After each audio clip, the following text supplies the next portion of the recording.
Xin chào các bạn đã quay trở lại góc bếp của mình. Hôm nay chúng mình sẽ cùng nhau làm món gà viên sốt kem nấm. Món này các bạn có thể ăn với các loại pasta hay đơn giản là ăn kèm với bánh mì, cũng rất là tuyệt vời. Đầu tiên mình sẽ thái nhỏ thịt gà, để lát nữa mình ướp thì gia vị được ngấm đều và mình xay cũng sẽ dễ hơn. Sau đó các bạn cho thịt gà vào bát để lát chúng ta trộn gia vị. Tiếp theo là mỡ heo, mình sẽ thái hạt lựu. Mình dùng khoảng 50g để tăng thêm độ kết dính và để món gà viên của chúng ta không bị khô. Mình sử dụng nấm mỡ, các bạn có thể sử dụng thêm các loại nấm khác như nấm rơm, nấm đùi gà hay là nấm hương đều được nhé. Các bạn đừng thái nấm mỏng quá, vì lát nấu xong nấm sẽ bị co lại, ăn sẽ không ngon. Thái nấm xong, giờ mình sẽ đi ướp thịt. Để ướp thịt, mình cho một thìa cà phê hạt nêm, nửa thìa cà phê muối và cuối cùng là một thìa cà phê hạt tiêu. Rồi các bạn trộn lên để các gia vị thấm đều vào thịt. Sau khi trộn xong, mình sẽ cho thịt vào trong cối xay, rồi cho thêm khoảng 50g nấm mỡ mình đã thái. Phần còn lại để lát nữa mình sẽ cho vào làm sốt.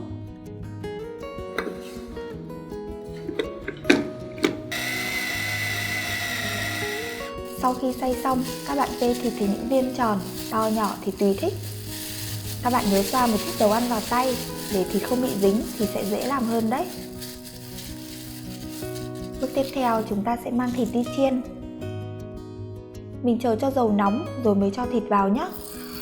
Các bạn chiên nhiều dầu một chút, lượng dầu ngập khoảng một nửa bên gà là được. Như vậy thì gà sẽ chín vàng đều. Nếu thấy video hay, đừng quên bấm like và đăng ký kênh để ủng hộ cho mình nhé. Khi gà viên đã chín vàng như này rồi thì các bạn gắp ra đĩa. Tiếp theo mình sẽ làm sốt nấm. Đầu tiên bạn đun chảy 50g bơ. Sau đó cho tỏi băm và hành khô vào rồi phi thơm lên. Tiếp theo mình cho hết chỗ nấm còn lại vào, xào với hành tỏi. Vì trong nấm vẫn có một lượng nước nên lúc này các bạn có thể tăng lửa to lên để nấm nhanh chín, nhưng nhớ đảo đều tay để tránh nấm bị cháy.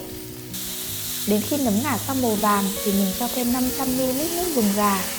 Các bạn để nhỏ lửa lại và đun trong khoảng 5 phút để nước trong chảo cạn bớt còn khoảng 2/3 là được. Lúc này mùi thơm đã rất là tuyệt vời rồi. Giờ mình sẽ cho thêm 20ml rượu whisky. Và không thể thiếu trong món ăn này chính là whipping cream. Mình sẽ dùng 150ml. Khuấy đều lên, rồi các bạn cho thêm một ít muối để món ăn của chúng ta thêm đậm đà. Và cuối cùng chúng ta cần một chút bột mì để tạo độ sánh cho sốt. Các bạn pha với nước rồi đổ vào chảo. Mình sẽ đổ từ từ và ngoái đều theo một chiều để đảm bảo bột không bị vón cục. Vì whipping cream khi nguội sẽ sánh lại, nên mình chỉ cần cho một ít bột mì thôi, khoảng 2 thìa cà phê là đủ. Giờ món ăn của chúng ta cơ bản là đã hoàn thành. Mình chỉ cần cho gà viên vào nữa là xong rồi. Cũng khá là đơn giản phải không các bạn? Món này các bạn có thể ăn với các loại pasta hay đơn giản là ăn kèm với bánh mì, cũng rất là tuyệt vời. Chúc các bạn thành công và ngon miệng với món gà viên sốt kem nấm này nhé.